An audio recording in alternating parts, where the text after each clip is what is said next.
السلام علیکم ورحمۃ اللہ وبرکاتہ۔ میرے محترم دوستوں، بھائیوں، بہنوں اور بیٹیوں، آج میں آپ کی خدمت میں علامہ اقبال صاحب کی کتاب ضرب کلیم سے ان کی وہ نظم پیش کرنا چاہتا ہوں جو کہ انہوں نے اے پیر حرم کے نام سے لکھی ہے۔ آئیے پہلے کلام سنتے ہیں اور اس کے بعد اس کی تشریح۔ علامہ صاحب فرماتے ہیں کہ اے پیر حرم رسم و رہے خان قہی چھوڑ، مقصود سمجھ میری نوائے سحری کا۔ اللہ رکھے تیرے جوانوں کو سلامت، دے ان کو سبق خود شکنی خود نگری کا۔ تو ان کو سکھا خار شگافی کے طریقے، مغرب نے سکھایا انہیں فن شیشہ گری کا۔ دل توڑ گئی ان کا 2 صدیوں کی غلامی، دارو کوئی سوچ ان کی پریشان نظری کا۔ کہہ جاتا ہوں میں زور جنوں میں تیرے اسرار، مجھ کو بھی سلا دے میری آشفتہ سری کا۔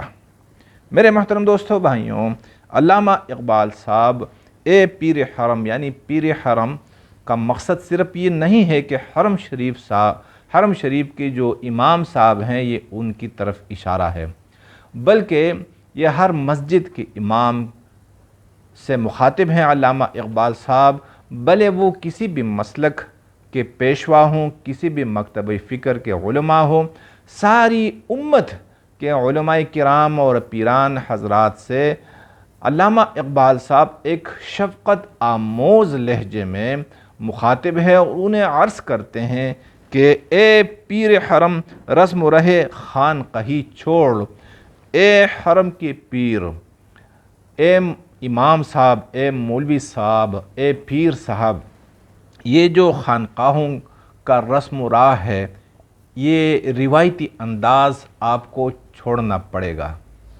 کیونکہ اس سے امت کا بیڑا پار نہیں ہو پا رہا ہے۔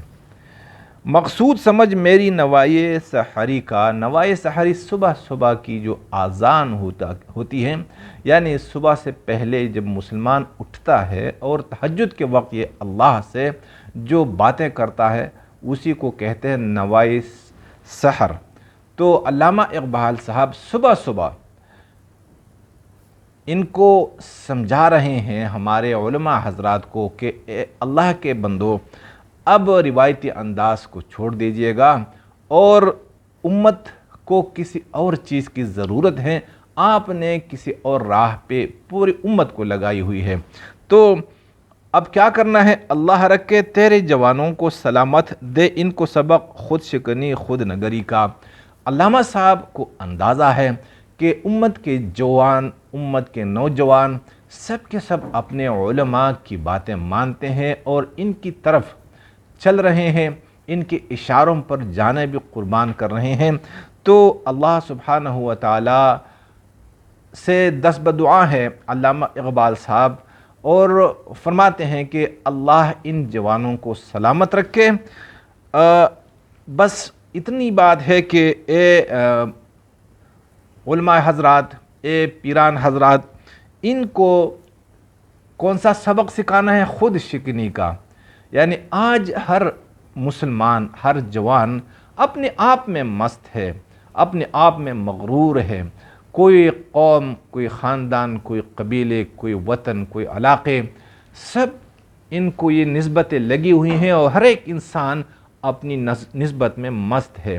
تو علامہ صاحب ہمارے علماء کرام کو سمجھا رہے ہیں کہ ان کو یہ سبق سکھا دیں کہ اپنے آپ کو مٹائیں یا اپنے آپ سے نکل جائیں، اور خود نگری کا، خود نگری یعنی اپنے آپ کو پہچاننے کا سبق ان کو سکھا دیں۔ آج امت کا جوان اپنے آپ کو نہیں جانتا ہے۔ آج جب ہم اپنے آپ کو نہیں پہچانتے کہ بھائی ہم غلام ہیں یا آزاد ہیں، ہم محتاج ہیں یا ہم آقا ہیں، یہ جب ہمیں تمیز نہیں ہوگی اپنے پہچان کی تو کیسے ہم آگے باطل سے لڑ سکیں گے؟ تو ان کو آگے صحیح راستے پر چلانے کے لیے سب سے پہلی بات یہ ہے کہ امت کے جوان اپنے آپ کو پہچانیں اور اپنی ہستیوں کو مٹائیں۔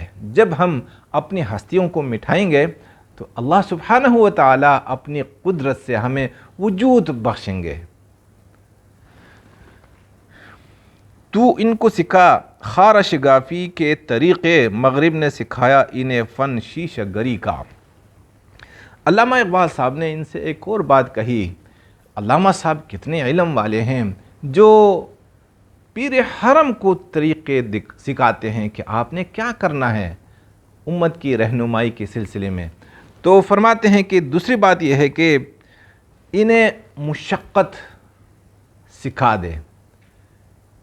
آج مسلمان چونکہ انگریز اور فرنگی دور سے آیا ہوا ہے، مغرب نے ان کو آسانیاں سکھائیں۔ ہر انسان امت کا ایک ایک جوان وہ آرام طلب ہے، تو ان کو اس سے نکالنا، شیشہ گری کیا ہے کہ غیروں نے امت کو نازک بنا دیا، حالانکہ یہ امت نازک نہیں تھی۔ یہ تو دشت ہے، دریا بھی نہ چھوڑے ہم نے، بحر ظلمات میں دوڑا دیے گھوڑے ہم نے، یہ تو وہ امت ہے۔ تو علماء کرام نے کوئی بھی مکتب ہو، کوئی بھی مسلک ہو، سب کے علماء نے مجموعی طور پر اپنے جوانوں کو کیا سکھانا ہے کہ پتھروں میں کیسے لکیریں کھینچی جاتی ہیں، پتھروں میں سوراخ کیسے کیے جاتے ہیں، یعنی مجاہدہ پہ ڈالنا ہے پوری امت کو اور امت کے جوانوں کو، کیونکہ جوانوں کے پاس محنت اور عمل کی قوت تو ہوتی ہے لیکن ان کے پاس علم نہیں ہوتا۔ اب علم آپ نے سکھانا ہے اور عمل جوانوں نے کرنا ہے، تو ان کو کون سا عمل سکھانا ہے؟ عمل کے لیے ہمارے جوان تو بے تاب ہیں، وہ تو چاہتے ہیں کہ ہم کچھ کریں لیکن کوئی رہنمائی نہیں کر سکتا۔ آج امت کا کوئی رہنما نہیں ہے جوانوں کا۔ یہ نہیں کہ جوانوں میں کوئی جذبہ نہیں ہے یا جوانوں میں عمل نہیں ہے، ماشاء اللہ یہ تڑپ رہے ہیں ہمارے جوان، لیکن ان کو راستہ دکھانا ہے۔ اور راستہ کیا ہے کہ بھئی امت کے جوانوں کو مشقت پر ڈال دیجیے گا، اور اللہ کا ضابطہ بھی یہی ہے کہ وَالَّذِينَ جَاهَدُوا فِينَا لَنَهْدِيَنَّهُمْ سُبُلَنَا وَإِنَّ اللَّهَ لَمَعَ الْمُحْسِنِينَ، کہ جو لوگ ہم تک پہنچنے کے لیے مشقتیں اٹھاتے ہیں، مجاہدے کیا کرتے ہیں، ہم ان کے لیے راستے کھول دیں گے۔ اور اللہ سبحانہ و تعالیٰ فرماتے ہیں کہ میں ان لوگوں کے ساتھ ہوں جو مشقت اٹھاتے ہیں۔ وَإِنَّ اللَّهَ لَمَعَ الْمُحْسِنِينَ، یعنی جو سوئے رہتے ہیں اور جو جوان اور جو مرد عورتوں کی طرح نازک طبیعت ہوا کرتے ہیں، آسانیاں طلب کرتے رہتے ہیں، اللہ سبحانہ و تعالیٰ ان کے ساتھ نہیں ہیں۔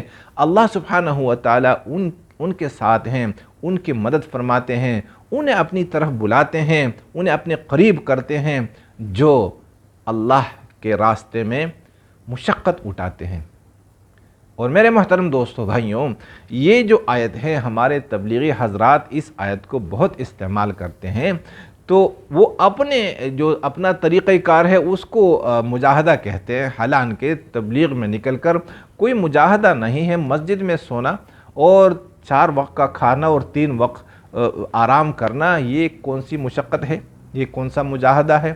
مجاہدہ وہ ہے جو انسان اپنے آپ کو مٹھائے، اپنے آپ کو پہچانے اور اپنی جان پر کھیلے۔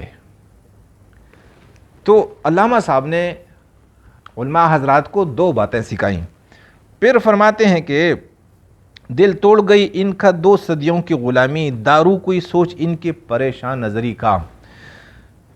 امت پر یعنی اقبال صاحب جب یہ نظم تحریر فرما رہے تھے تو 2 صدیاں ہو گئی تھی، اب 2 صدیوں سے اوپر عرصہ گزر چکا ہے اور اب تک ہم غلام ہیں۔ تو علامہ صاحب انہیں فرماتے ہیں کہ جوانوں کے دل 2 صدیوں کی غلامی نے توڑ دیے ہیں، اب ان کی نظریں پریشان ہیں۔ آپ نے کوئی دارو سوچنا ہے کہ یہ جو پریشان نظر کے نوجوان ہیں، جوان ہیں، ان کا دارو کیا ہے؟ تو دارو علامہ صاحب نے یہی تجویز فرمائی، اور وہ کیا ہے کہ اپنے آپ کو مٹھانا اور اپنے آپ کو پہچاننا اور مشقت کرنا۔ تو یہ دارو ہے علامہ صاحب پھر آگے فرماتے ہیں کہ کہہ جاتا ہوں میں زور جنوں میں تیرے اسرار، مجھ کو بھی صلہ دے میری اشفت سری کا۔ علامہ صاحب اللہ کے ولی ہیں، اور اگر اسی بیت میں یعنی مقطع میں اگر علامہ صاحب پیر حرم سے مخاطب ہیں تو پیر حرم کی حقیقت کیا ہے؟ علامہ صاحب نے مخاطب ہو کر اسے کہا کہ آپ کے اسرار، آپ کی حقیقت میں نے امت کو دکھا دی، اور وہ کیا ہے کہ آپ امت کی رہنمائی کرنے میں بالکل ناکام ہو چکے ہیں۔ مجھ کو بھی صلہ دے میری اشفت سری کا۔ پھر فرماتے ہیں کہ مجھے معاف کیجیے گا کیونکہ یہ میری دیوانگی ہے، اور یہ بولنا یعنی مجھے بولنے کی اجازت دے، مجھے کہنے کی اجازت دے، اور کیونکہ میں مجنون ہوں، میں دیوانہ ہو چکا ہوں امت کو دیکھ دیکھ کر اور امت کی حالت دیکھ کر۔ اور اگر اس بیت میں علامہ اقبال اللہ سے مخاطب ہوں تو یہ اللہ سے دس بدعا ہے کہ یا اللہ میں نے آپ کے اسرار کھول دیے کہ آپ امتوں کو، ملتوں کو کس طرح کامیابیاں عطا فرماتے ہیں، تو وہ اسرار میں نے دکھا دیے۔ اب یہ میری دیوانگی ہے تو مجھے اس کا اجر عطا فرمائے۔ میرے محترم دوستو، بھائیوں، یہ علامہ اقبال صاحب کی نظم تھی۔ اگر آپ کو پسند آئی ہو تو دوسروں تک بھی پہنچا دیجیے گا تاکہ اللہ آپ کو بھی اجر عظیم عطا فرمائے۔ جزاکم اللہ۔